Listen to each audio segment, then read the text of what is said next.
వాక్యాన్ని మీకు అందిస్తాం. చిన్న ప్రార్థన చేసుకుందామండి. ప్రార్థన చేసుకుని మొదలు పెడదాం. పరిశుద్ధుడా మీకు వందనాలయ్యా, మహోన్నతుడా మీకు వందనాలు ప్రభా. ఉదయకాలమందు మిమ్మల్ని స్తుతించి మిమ్మల్ని గణపరిచిన ఆయన, మీ నామను హెచ్చించేటువంటి భాగ్యం ఇచ్చినారు తండ్రి.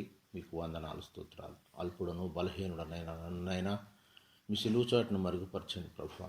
అయ్యా మీరే నా నోటిని బోరగా వాడుకున్న ఆయన, మీరే మాట్లాడమని ప్రతి ఒక్క హృదయం టచ్ అవునట్లుగా నాయన మీ వాక్యం వెదజల్లమని ప్రార్థిస్తున్నాం తండ్రి. ఇదిగో నాయన కూడి వచ్చిన ప్రతి ఒక్క బిడ్డను బట్టి మీకు వందనాలు, స్తోత్రాలు ప్రభా. తండ్రి ఈ రోజునైనా మీ వాక్యం చదువుతుండగా నాయన మాతో ఉండండి, మాతో మమ్మల్ని నడిపించమని యేసుక్రీస్తు వారి పరిశుద్ధ నామమును బట్టి బ్రతిమలాడి వేడుకుంటున్నాము తండ్రి. ఆమేన్. అందరికీ వందనాలండి, అందరికీ వందనాలు. దేవునామకు స్తోత్రములు. మరి ఈరోజు పరిశుద్ధ గ్రంథం నుంచి కొన్ని మాటలు నేర్చుకుందాం. పరిశుద్ధ గ్రంథంలో మరి ఆదికాండంలో మరి మొదటి ఆదామును మొదటిసారి ప్రభువు వారు అడిగిన ప్రశ్న, ఆదామా నీవెక్కడున్నావు, ఏం చేస్తున్నావు, నీవెక్కడున్నావు అనేటువంటిది వేర్ ఆర్ యూ. ఈరోజు నేను ఒక టాపిక్గా తీసుకున్నాను. మరి ప్రభు అడుగుతుంటాడు, మనల్ని కూడా అడుగుతుంటాడు. ఆనాడు ఆదామునే కాదండి, ఇప్పటి వరకు కూడాను మనల్ని అడుగుతున్నాడు. మరి ప్రభువుల వారికి తెలియదా ఆదాము ఎక్కడున్నాడని, ఆదాము ఏం చేస్తున్నాడని? ఆయనకి సమస్తము తెలుసు. మరి అయినా కానీ ఆదామా నువ్వు ఎక్కడున్నావు, where are you, what are you doing, what is the status ఆయన అడుగుతున్నాడు. మరి చూడండి, మనకి ఎగ్జాంపుల్గా మన క్లాస్లో ఉన్న టీచర్ కూడా అడుగుతూ ఉంటుంది, పిల్లల్ని అడుగుతూ ఉంటారు ఏమని, ఇది మీకు తెలుసా అని. ఆయనకి టీచర్కి తెలియదా? టీచర్కి తెలుసు మరి సమస్తం, అయినా క్వశ్చన్ వేస్తారు, నిలబడి చెప్పు అని. అదేవిధంగా మనల్ని కూడా దేవుడు ప్రశ్నిస్తున్నాడు. దేవుడికి తెలుసు, దేవుడికి తెలుసు మనం ఎక్కడున్నామో ఏం చేస్తున్నామో అని. ఆదాము ఎక్కడున్నది ఏం చేస్తున్నదో తెలుసు. మనం ఇప్పుడు ఒక్కసారి ఆదికాండం 3వ అధ్యాయం చూస్తే, ఆదికాండం 3వ అధ్యాయంలో ఒకసారి చూడమ్మా, 8-9 వచనాలు. చల్లపుటను ఆదామును అతని భార్యయు తోటలో సంచరించుచున్న దేవుడైన యెహోవా స్వరం విని దేవుడైన యెహోవా ఎదుటికి రాకుండా తోట చెట్ల మధ్యను దాగుకొనగా దేవుడైన యెహోవా ఆదాముని పిలిచి, నీవెక్కడ ఉన్నావా నేను. చూడండి, ఆదామా నువ్వు ఎక్కడ ఉన్నావు, ఆదామా వేర్ ఆర్ యూ అన్నాడు దేవుడు. ఆదాముని అడిగాడు. ఈ రోజున మనల్ని కూడా అడుగుతున్నాడు. మన పేరు పెట్టుకుని మనం ప్రశ్నించుకోవాలి. దేవుడు అడుగుతున్నాడు, నేను ఈవీరావు ఎక్కడున్నావు, మణి ఎక్కడున్నావు. ఎక్కడున్నావు అంటే అక్కడ అర్థం మన బాధ్యతను తెలియచేస్తుంది, గుర్తింపును తెలియచేస్తుంది. ఏం చేస్తున్నావు, ఏ స్టేటస్లో ఉన్నావు, నీ జీవితంలో ఎక్కడున్నావని.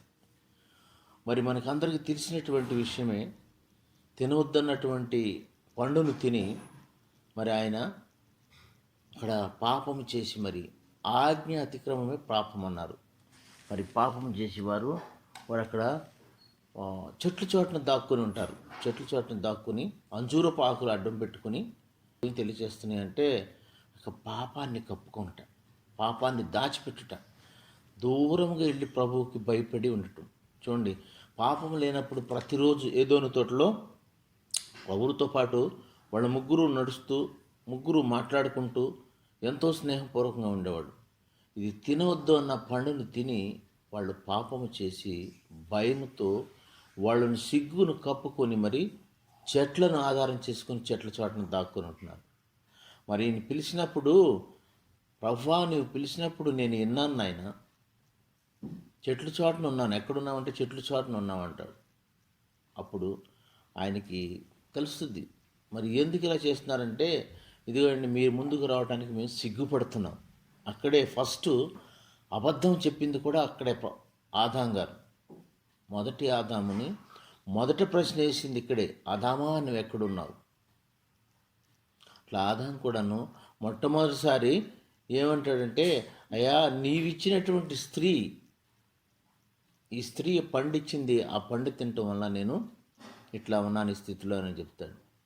అక్కడ కూడా చూడండి, ఆయన తప్పించుకుంటాకి అయ్యా నేను తప్పు చేశాను అని అనట్లేదు. నీవిచ్చినటువంటి స్త్రీ, ఈ స్త్రీని నాకు ఇచ్చింది, ఆ పండు తిన్నాను అని అన్నట్టు. అదే మరి చూస్తే ఇక్కడ మరి ఆదాం గారు ఎందుకు తినాలని చెప్పాడు కదా, ప్రభువు చెప్పారు ఈ పండు తినొద్దు అని. ఆ పండు తినొద్దనని భార్యకు కూడా చెప్పాడు ఆయన. అయినా కానీ మరి ఆ భార్య ఆ పండు తిందని తెలిసినప్పుడు మరి ఆమె ఆత్మీయంగా చనిపోయిందని కూడా తెలుసు. అయినా ఆయన ఎందుకు తిన్నాడండి? ఒకసారి ఆలోచిద్దాం. ఎందుకు తినాలంటే ఆ పాపము చేసినటువంటి ఆ స్త్రీ అంటే సగము చనిపోయింది పండు తిని. ఈమె ఎవరండి? ఆ అమ్మగారు. దీనిలో సగభాగం. ఈయన ఎముకలో ఎముక అయి ఉన్నది, ఈమె మాంసంలో మాంసం అయి ఉన్నది. ఆయన శరీరంలో తీయబడింది నారి. అంటే ఈయన ఆత్మీయంగా కూడా సగం చనిపోయాడని అర్థం అక్కడ. సో అప్పుడు సగం చనిపోయి ఉంటే దేవుడు వచ్చినప్పుడు ఆత్మీయంగా చనిపోయిన వాళ్ళని వేరు చేస్తాడని తెలుసు ఆయన. అప్పుడు వేరు చేస్తే ఏమవుతుందండి? ఆ ఆదాం గారు పండు తినకపోతే ఈయన పవిత్రంగానే ఉంటాడు. అవ్వమ్మ గారు తింది కాబట్టి ఈయన సగం కూడా పాపం చేసిన వాడు అయి ఉంటాడు. అటు వాళ్ళిద్దరికి వెడపాటు వస్తుందనని ఆయన కూడా అవ్వ ఇచ్చినటువంటి పండు తిని మరి ఆయన కూడాను సిగ్గుపడుతూ ఆయన సిగ్గును కప్పుకుంటాడు. ఈ యొక్క మొదటిసారి ప్రపంచంలోనే మొదటి ఆదాము మొదటిసారి అబద్ధమాడింది ఇక్కడే. అలాగే అదే అధ్యాయం చదువుతూ వెళ్తే మరి అవ్వమ్మను కూడా అడిగితే అవ్వమ్మ ఏమంటుంది? నువ్వు ఎందుకు తిన్నావు ఈ పండు అంటే, అయ్యా నువ్వు చేసినటువంటి సర్పమే తినమందని అంటాను. అక్కడ చూడండి, అక్కడ కూడా ఏమంటుందో తప్పించుకుంటాకి, అయ్యా ప్రభు పొరపాటును తిన్నాము తప్పైపోయింది అంటలేదు, నీవు చేసినటువంటి సర్పము. ఒకసారి చదువుతాను, చదవండి. మొదటి వచనం, మూడో అధ్యాయం మొదటి వచనం. దేవుడైన యెహోవా చేసిన సమస్త జంతువులలో సర్పం కుయుక్తి గలదై ఉండెను. అది ఆ స్త్రీతో, ఇది నిజమా? Question mark. ఈ తోట చెట్లలో దేని ఫలంనైనా మీరు తినకూడదని దేవుడు చెప్పానా? రెండో క్వశ్చన్ మార్క్. అని అడిగినందుకు ఆ స్త్రీ, ఆ తోట చెట్ల ఫలము మేము తినవచ్చును, అయితే తోట మధ్య ఉన్న ఫలము చెట్టు ఫలములను గురించి దేవుడు మీరు చావకున్నట్లు దీన్ని తినకూడదని వాటిని ముట్టకూడదని చెప్పి సర్పముతో అనెను. చూడండి, ఇక్కడ అన్ని క్వశ్చన్లు. ఇక్కడ మన బైబిల్ చూసుకుంటే దేవుడు ఎన్నో క్వశ్చన్లు వేస్తాడు. ఎంతోమంది జీవితాలు మనకు ముందు కూడా ఉన్నాయి. క్వశ్చన్ అనమాట. క్వశ్చన్ వేయటం వల్ల ఏంటంటే మన జీవితాలు పరిశీలనలోకి వెళ్తాయి, మన జీవితాలను ఆలోచింపచేస్తాయి, మన జీవితాలను బాధ్యత తెలియచేస్తాయి, మన జీవితాల్లో ఒక గుర్తింపు తెలియజేస్తుంది. స్టూడెంట్ని కూడా క్వశ్చన్ అడుగుతారు, ఎందుకంటే ఆయన తెలియదని కాదు. ఒక్కోసారి అడుగుతారు, వాట్ ఈజ్ యువర్ నేమ్ అని అంటారు. ఆ నేమ్ తెలియదు ఆయనకి. సర్వశక్తిమంతుడు ఆయన, మహాజ్ఞాని. ఆయన తెలియదండి వీళ్ళు పండు తిన్నారని, దాక్కున్నారని. అయినా కానీ అడుగుతాడు, అదామా where are you, what are you doing, why are eaten. ఇవన్నీ క్వశ్చన్లే ఇవి. ఆ క్వశ్చన్ అనేది వేయకపోతే, ప్రశ్న అనేది వేయకపోతే వాళ్ళకి ఎదుగుదల ఉండదు. చూడండి, మనం కూడాను 365 రోజులు కష్టపడి చదువుతాం ఎగ్జామ్లో. మరి క్వశ్చన్ పేపర్ టెస్ట్ అనేది లేకపోతే మనం ఎంతవరకు చదివింది ఎంతవరకు గుర్తుందో మనకు అర్థమైంది తెలిసేది ఆ కొలమానం, ఆ క్వశ్చన్ పేపర్. ఆ పరీక్ష అనేది పెట్టకపోతే అది మన ఈ మధ్యనే ఒకసారి ఇంటర్వ్యూలో విన్నాం. జగన్ గారు సీఎంగా ఉన్నప్పుడు కరోనా వచ్చిందనని ఆ సంవత్సరం ఇంటర్మీడియట్లో ఉన్నవాళ్ళు 10th వాళ్ళని అందరినీ పాస్ చేసేసారు. వాళ్ళు పాస్ అయిపోయారు, డిగ్రీ చదివారు. ఇంటర్వ్యూకి వెళ్ళినప్పుడు నువ్వు ఇంటర్మీడియట్ ఏ బ్యాచ్ అంటే పలానా కరోనా బ్యాచ్ అన్నారు. అంటే మీరు చదవకుండానే పాస్ అయ్యి వచ్చారు కాబట్టి ఇంటర్వ్యూ చేయలేదంట వాళ్ళని. అలా ఉంటుందన్నమాట. అందుకని ఎగ్జామ్ అనేది ఇంపార్టెంట్. ఇక్కడ ప్రతిసారి చూడండి, ఆ సర్పం కూడా చెప్తుంది, క్వశ్చన్ మార్క్ చూడండి, మీరు తినకూడదా ఈ పండు. ఎందుకంటే ఇక్కడ కూడాను అవమ్మగా కూడాను అబద్ధము ఆడి మరి ఆమె కూడా అంటది, అయ్యా నువ్వు ఇచ్చినటువంటి సర్పమే తినమందయ్యా నన్ను ఈ పండు. మనకు ఈ మొదటి ఆదామైనటువంటి ఆయన కడపటి ఆదామైన యేసుక్రీస్తు పోలిక. అప్పుడు మరి వాళ్ళు సిగ్గు కప్పుకున్నటానికి ఏం చేయాలి? అక్కడ ఒక గొర్రెపిల్లను వధించి రక్తం సిందించి మరి ఒక చర్మపు చొక్కాలను తయారు చేశారు. చర్మ చొక్కాలు ఊరికే రాలేదండి అక్కడ బలిదానం అయింది. అక్కడ ఒక పశువును బలి ఇచ్చారు. రక్త ప్రోక్షణ జరిగి అక్కడ ఎవరో కాదండి, ఆ ఆదాం అంటే మనమే సంఘానికి భార్యగా ఉన్నాం. ఆ భార్యగా ఈనాడు మన సంఘం అంతా ఉన్నది. మన కొరకు కూడాను యేసుక్రీస్తు వారు మరి గెత్సెమనే తోటలు అంటారు, తండ్రి నీ చిత్తమైతే ఈ గిన్నె నా వద్ద నుండి తొలగించమని. ఆ పాపం అనేటువంటిది మనము కప్పుకోవాలంటే, మనకి రక్షణ వస్త్రాలు కావాలంటే ఆయన యేసుక్రీస్తు వారు బలిదానం. యేసుక్రీస్తు వారిని బలి చేసి ఇక్కడ కొత్త నిబంధన అంతా కూడాను ఆయన ద్వారాగానే మనకి మార్గము, రక్షణ. అందుకని ఆయన సిలువ పైన బలి అయిపోయి మరి మనకి రక్షణ అనేది దయచేశారు. ఆనాడు ఆదాం గారు కూడాను మన పాపం అనేటువంటి దాన్ని కప్పుకుంటకి ఈ యొక్క గొర్రెపిల్లను వధించి ఆనాడు ప్రభు మరి ఆ యొక్క చర్మపు వస్త్రాలను వాళ్ళకి ఇచ్చారు. ఈ అంజూరపాకులు ఎన్ని రోజులు ఉంటాయండి? ఎండకి ఎండి వానకు తడిసి 4-5 రోజుల్లో ఇరిగిపోయి పగిలిపోతాయి అంజూరపాకులు. It is not permanent. అందుకని వాళ్ళకి సిగ్గు కప్పుకున్నటకు చేసిన తప్పు మరి వాళ్ళకి పనిష్మెంట్ కానప్పుడు ప్రభు యెహోవా తోట నుంచి వెళ్ళిపోమంటారు. దానికి మనందరికి తెలిసిన విషయమే. అప్పుడు ఆదాం గారిని చెప్పిస్తారు, అవ్వ గారిని చెప్పిస్తారు, సర్పాన్ని కూడా చెప్పిస్తారు. కానీ ఇక్కడ మనం తెలుసుకోవాల్సింది ఏంటంటే question, why, where are you? మనం కూడా క్వశ్చన్ పెట్టుకోవాలి. మనం ఈ రోజున ఏ స్థితిలో ఉన్నాం? వెర్ ఈజ్ అవర్ జీవితం? అంటే మన యొక్క లైఫ్ దేవునిలో ఎదుగుదల ఉన్నదా? దేవుని వెంబడిస్తున్నామా? ఎన్ని ఆత్మలను దేవుని ప్రభు కొరకు మనం సంపాదించాము? క్వశ్చన్ ఉండాలి. ఇప్పుడు వరకు ఎన్ని సంవత్సరాలు జీవించాం? ఇన్ని సంవత్సరాల్లో ప్రభు కార్యం ఏమన్నా చేసామా? ప్రభు కొరకు ఏమన్నా ఆత్మను సంపాదించామా? అన్ని క్వశ్చన్స్. ఎక్కడున్నావు? ఆత్మీయంగా నీ స్థితి ఏమిటి? ఆత్మీయంగా వేర్ ఆర్ యూ? క్వశ్చన్ చేస్తున్నాడు. చూడండి, మరి మనం ఇంకా చూస్తే వెళ్తే ఫస్ట్ టైము ఈ యొక్క గొర్రెపిల్లను వధించి మరి ఆ యొక్క చర్మపు వస్త్రాలను, చొక్కాలను మరి మనకిచ్చారు. అదేవిధంగా చూస్తే ఆదికాండము 3:20-24 చూడండి. అప్పుడు ఆయన ఆదాముని వెళ్ళగొట్టి ఏదైనా తోట తూర్పు దిక్కున కెరూబులను వృక్షమునకు మార్గమున కాచుటకు ఇటు అటు తిరుగుచున్న ఖడ్గజ్వాలను నిలవబెట్టాను. చూడండి, అక్కడ పాపం వలన అక్కడ రోజు హాయిగా సాయంత్రం వేళ ప్రభుతో మరి సహవాసం చేసేటువంటి జీవితాన్ని పోగొట్టుకునే వాళ్ళు మరి వారు వేరుగా వెళ్ళిపోయారు. ఆనాడు మరి ఆ పండు తినకుండానట్టయితే పరిశుద్ధంగా ఈయన ఉండేవాడు, సకపరిశుద్ధంగా, సగం చనిపోయిన వాళ్ళగా, ఆత్మీయంగా పూర్తిగా చనిపోయిన అటు అవ్వ ఉండేది. అందుకని పండు తిని ఇద్దరు విడిపోకుండా ఇద్దరు మరి ఆ పండు చేయొద్దన్న పని చేసి ఆజ్ఞను అతిక్రమించి మరి యొక్క పాపం చుట్టుకుని మరి వాళ్ళు ఇట్లా జీవితాన్ని కొనసాగించారు.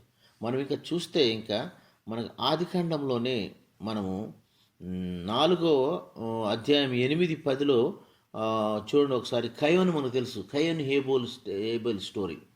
మరి వీళ్ళిద్దరు అన్నదమ్ములు, వీళ్ళిద్దరు కూడాను మరి బలులు అర్పిస్తారు ప్రభుకి. అప్పుడు అర్పించినప్పుడు కయోను బలి మరి ఆయనకి అంగీకారంగా ఉండదు, హేబేలు బలి అంగీకారంగా ఉంటుంది. అప్పుడు తమ్ముని మరి చంపేస్తాడు, మీద పడి చంపి పొలంలో కప్పు పెట్టేసినప్పుడు వచ్చి అడుగుతాడు, వేర్ ఈజ్ యువర్ బ్రదర్?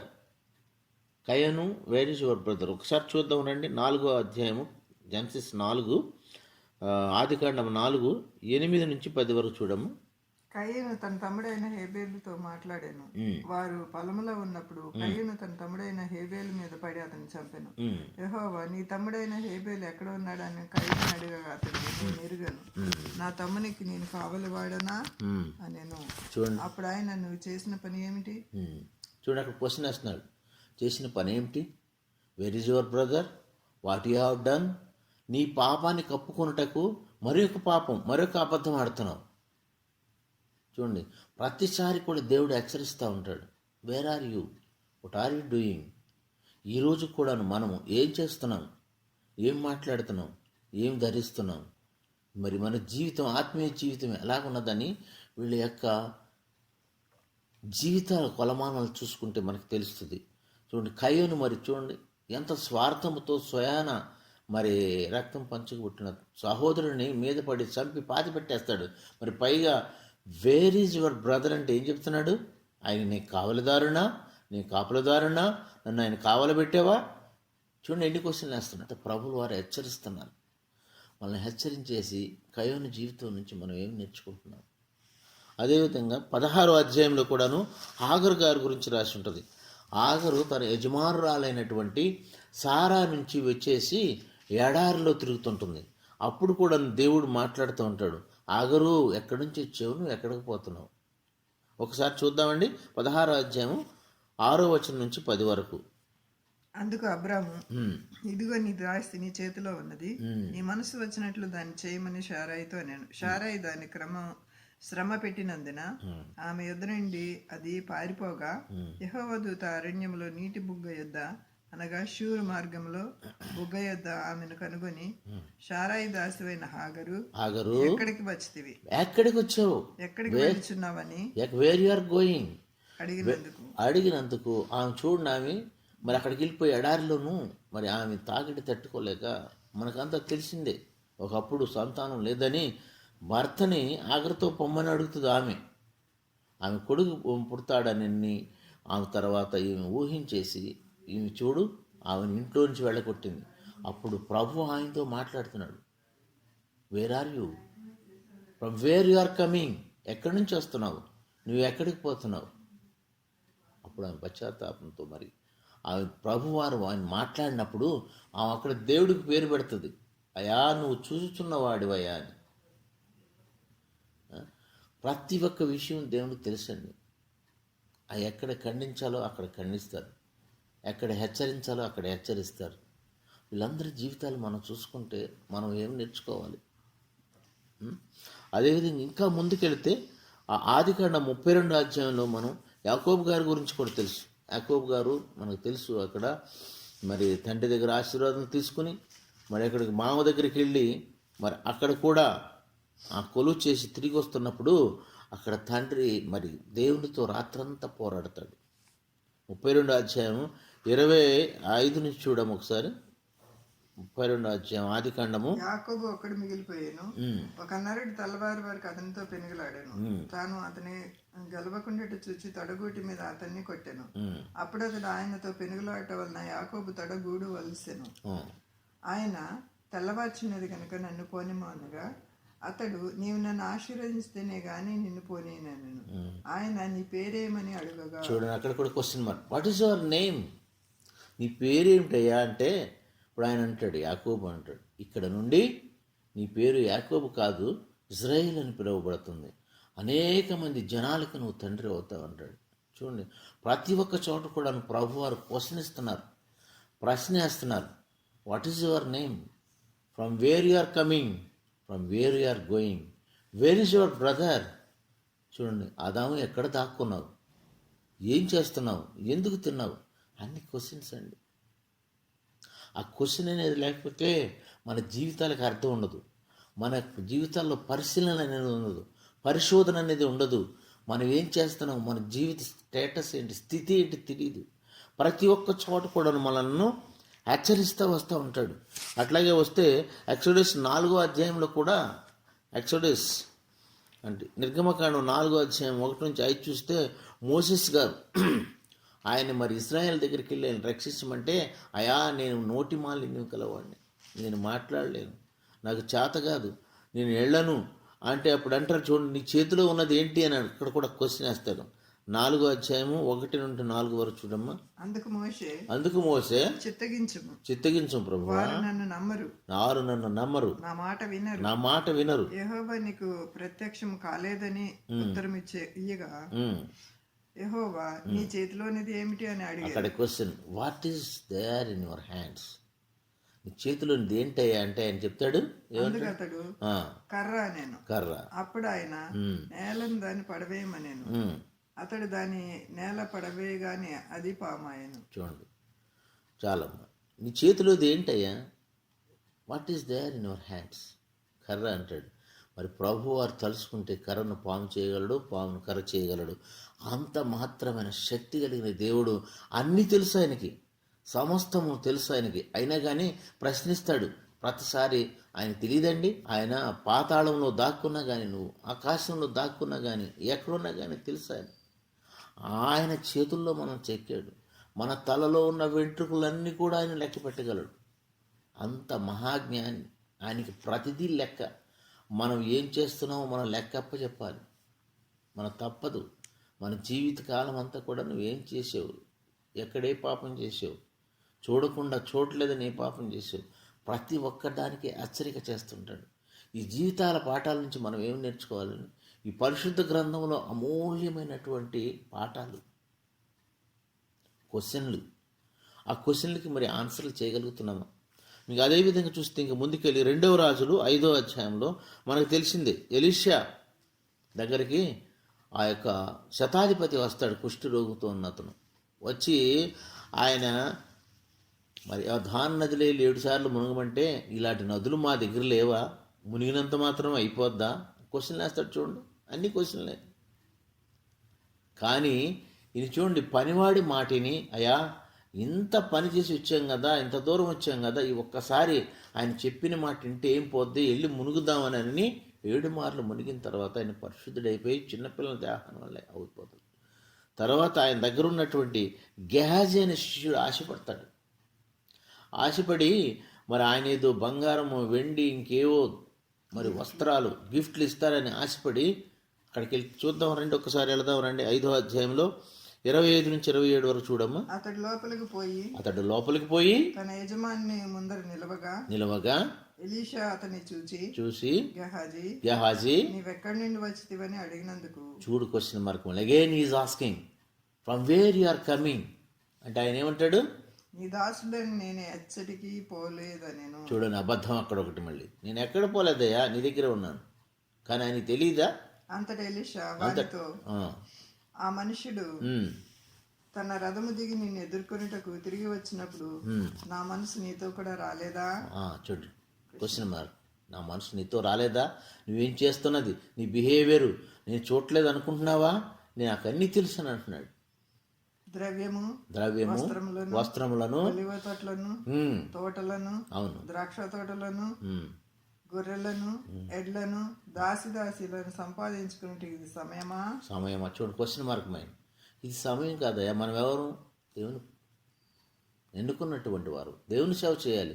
మనకెందుకు లోకాశ, మనకెందుకు ఈ ద్రాక్ష తోటలు, ఈ వస్త్రాలు, ఈ ఆభరణాలు, ఈ బంగారం ఎంత మనకొద్దు. నువ్వెందుకు వెళ్ళేవని ఆయన ఇంతగాను ఆయన శపించటం వలన కుష్ఠరోగి అయిపోయాడు. దేవుని ఎడల యథార్థంగా ఉండి, దేవునితో నడిచి, దేవునితో మాట్లాడినటువంటి ఆదాంగారే మరి ఇట్లా చేశారు.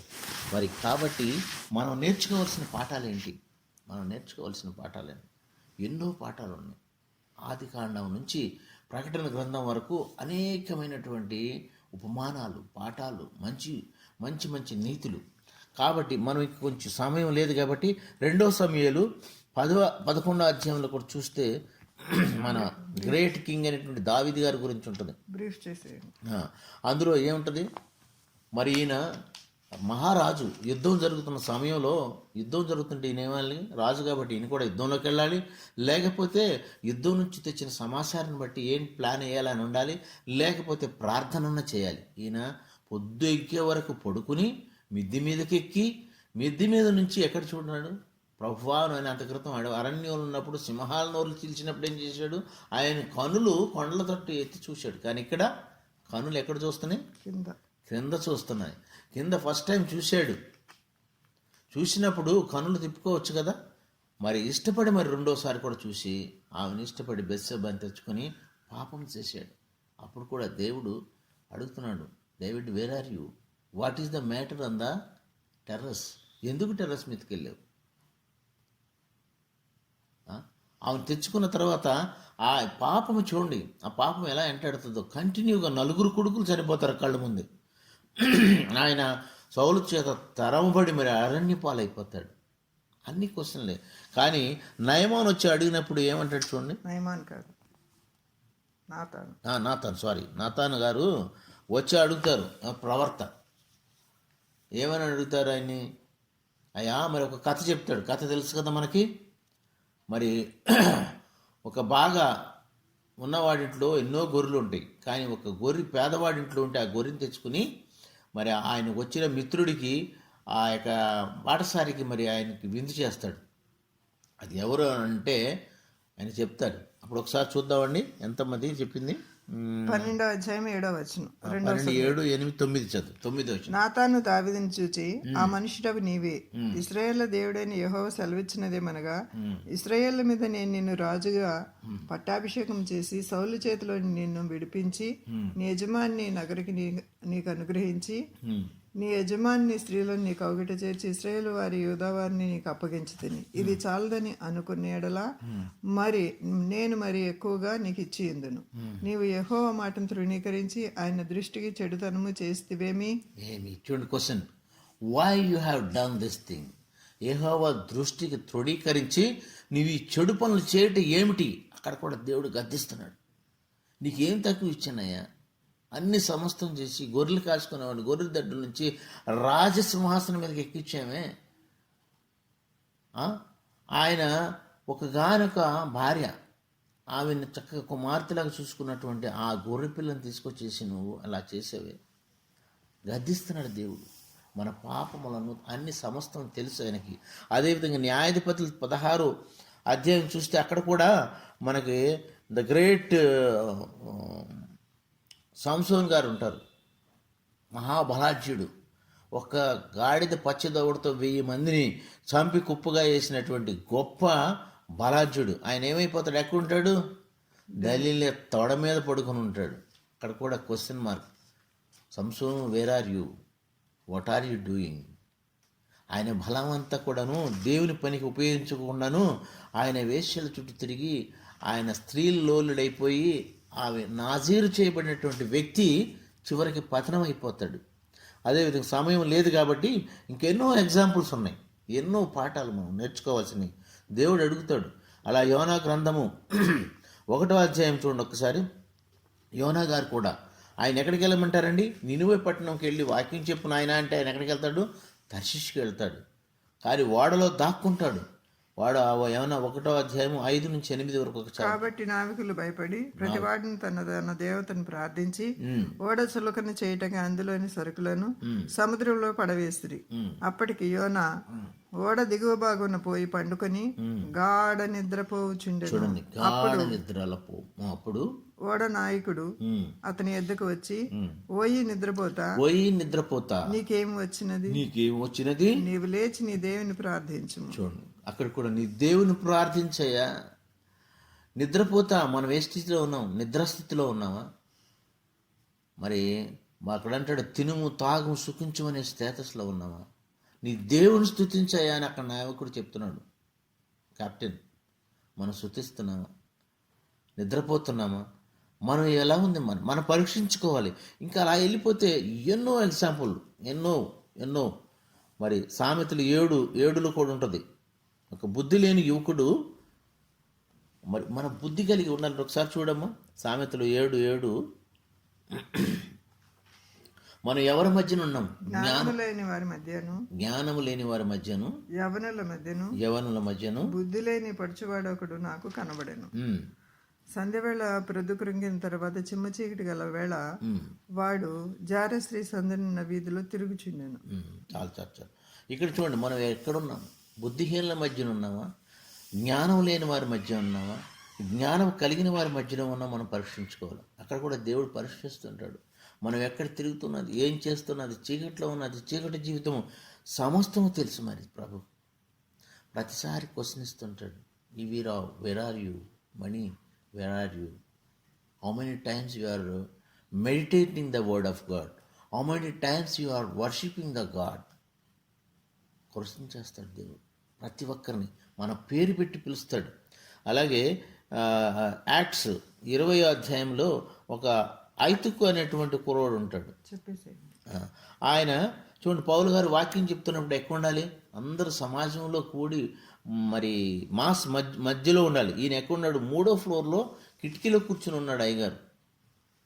వాక్యం చెప్తుండగా మరి సైతాన్ ద్వారా శోధించబడి అక్కడి నుంచి పడిపోతాడు కింద. Where are you? I think where are you? Why you are sitting on the third floor window? What is that? నువ్వు దేవుని వాక్యం వింటాకు వచ్చావా? దేవుని మందిరంలో ఉన్నావా? ఎక్కడున్నావు? క్వశ్చన్ చేస్తున్నాడు. మనకంతా తెలిసిన విషయాలు ఇవన్నీ ఆయన కూడా తర్వాత పౌలు గారు ప్రార్థించి బతికిస్తాడు. మరి అదేవిధంగా మత్తయి 26:13 ఒకసారి 13-14 చూస్తే ప్రభుతో ఉండవలసినటువంటి మరి ఇస్కరియోతు యూద ఎవరితో ఉంటాడు? ప్రధాన యాజకులతో ఉంటాడు. ప్రధాన యాజకులతో ఉండి ఏం చేస్తాడు? ప్రభువారిని అప్పగిస్తాడు. మరి అక్కడ కూడా క్వశ్చనే, మరి ఎవరితో ఉండవలసిన వాడు ఎవరితో ఉన్నాడు? ప్రభువుతో ఉంటేనే ఎంత హాయిగా ప్రభుని శిష్యుల్లాగా ఎంత ఇదిగా ఉండేవాడు. కానీ ప్రధాన ఆశపడి ధనానికి ప్రధాన యాజకుడైనతో వాళ్ళతో ఉండి ఇస్కరియోతు యూదా ప్రభువారిని అప్పగించాడు. యూదా వేర్ ఆర్ యూ అని క్వశ్చన్ వేస్తాడు. What are you doing? చివరికి ఏమైందండి? ఉరి పెట్టుకుని చనిపోయాడు. అలాగే మనం ప్రశ్నించుకుంటే మన జీవితం అంతా కూడాను చీకటి నుండి మనం బయటికి రావాలా, వెలుగులోకి, వెలుగైన యేసుక్రీస్తుతో నడవాలనుకుంటున్నా ఇదే మంచి సమయం. ఇప్పుడే మనం పేరు పెట్టి పిలుచుకోవాలి. ప్రతి ఒక్కటి ఎక్కడి నుంచి అండి? ఆదాం గారు. Adam where are you? అవ్వా వేర్ ఆర్ యూ? ప్రతి ఆగరు from where you are coming, where you are going, ప్రతిదీ కూడాను కొంచెం కయ్యను where is your brother, what you have done. ప్రతి ఒక్కరిని హెచ్చరిస్తున్నాడు. ప్రతి ఒక్కరిని హెచ్చరిస్తున్నాడు. మరి అది కూడాను మరి యాకోబు కూడా ఏం చేస్తాడండి? ఏం చేశాను? నీ పేరేంటి? నువ్వు చేసిన పాపం ఏంటి? హెచ్చరిస్తున్నాడు దేవుడు. మరి చూడండి, మరి కుష్టివ్యాధి తెచ్చుకున్నటువంటి మరి గెహాజీ ఎక్కడికి పరిగెడుతున్నావు? ఎక్కడికి వెళ్ళి వస్తున్నావు అంటే ఆయన అబద్ధం ఆడుతున్నాడు. ఆ ప్రతి ఒక్క పేర్లోనూ మనం పేరు పెట్టుకుని ఇవి రావు from where you are going, ఇవి రావు వాట్ యు ఆర్ డూయింగ్. ప్రతి ఒక్క ఈ యొక్క పాఠంలో నేర్చుకున్నటువంటి ప్రతి ఒక్క మరి ఆ యొక్క వాక్యంలో ఉన్న వ్యక్తి పేర్లు మన పేరు పెట్టుకుని పరీక్షించుకుంటే మనకు తెలుస్తుంది మన జీవితం ఏంటో. ప్రశ్న వేసుకుందాం ఈరోజు. From where you are coming. ఇప్పుడు ఎక్కడి నుంచి ఎక్కడి వరకు వచ్చావు? చూడండి, ఎంతకాలం జీవించావు అనేది ముఖ్యం కాదు, మరి ఎలా జీవించావు అనేది ముఖ్యం. ఇకనైనా మన ప్రభు గురించి జీవిస్తామా? ఇకనైనా నువ్వు ప్రభువుని తెలుసుకుని ప్రభువును ఆరాధించి వీళ్ళందరి నుంచి మనం ఈ యొక్క గొప్ప ఉపమానాల నుంచి ఏమి నేర్చుకుంటున్నాం? ప్రభువారు మనల్ని లెక్క అడుగుతాడు. లెక్క అప్పచెప్పాలి మనం. అది తప్పదు మనకి. నువ్వు ఎక్కడ రహస్య పాపాలు కానీ చీకటి పాపాలు కానీ ఇవన్నీ కూడా చేసినాను. ఈ చీకటిని వదిలి మనం వెలుగులోకి వచ్చి మరి పరిశుద్ధుడైనటువంటి మరి ఆ గొప్ప తండ్రిని మనం సేవిద్దామా? మనం ఎలా ఉన్నాం పరీక్షించుకుందాం. నీవెక్కడున్నావు ఈరోజు? నీ హృదయం స్థితి ఎలా ఉన్నది? నీ హృదయం ఎవరికి ఇచ్చావు? నీ హృదయంలో ఎవరున్నారు? నీ హృదయంలో యేసు ఉన్నాడా? యేసుని వెంబడిస్తున్నావా? మనమందరూ కూడా ఈ రోజును పరీక్షించుకుని ఆ చీకటి జీవితాన్ని వదిలేసేసి మరి వెలుగైనటువంటి యేసుక్రీస్తుని వెంబడించి యేసుక్రీస్తుతో మనం నడిస్తే ఆయన ఆశీర్వాదం మనకి ఎల్లవేళ ఉంటాయి. ఈ కొన్ని మాటలు దేవుడు దీవించిన గాక. చిన్న ప్రార్థన చేసుకుని మరి యొక్క వాక్యం వచ్చే మెసేజ్ని ముగిస్తానండి. పరిశుద్ధుడా మీకు వందనాలు. ప్రేమగల తండ్రి మీకు వందనాలు. అయా మీరు ఆ మొదటి ఆదాం నుంచి కడపటి ఆదాం వరకు మమ్మల్ని హెచ్చరించిన విధానం బట్టి మీకు వందనాలు, స్తోత్రాలు. ప్రభువా, మీరు ప్రశ్నిస్తున్నారు, వేర్ ఆర్ యూ ఆదాం? హవా where are you? What are you doing? కయను where is your brother? David what are you doing on the terrace? ప్రతి ఒక్క విషయం గెహాజీ from where you are coming.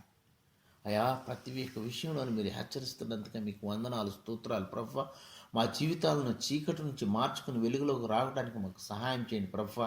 ఇక మీదట మేము అలా జీవించక ప్రభువా, మీతో ఉండి మీతో నడిచి మిమ్మల్ని వెంబడించే గొర్రెలుగా మార్చమని ఈ కొన్ని మాటలు మీరు ఆశీర్వదించి దీవించమని తిరిగి రాను నజరేయుడైన యేసే నామను బట్టి బ్రతిమలాడి వేడుకుంటున్నాము తండ్రి. ఆమేన్. అందరికి వందనాలండి. వందనాలు.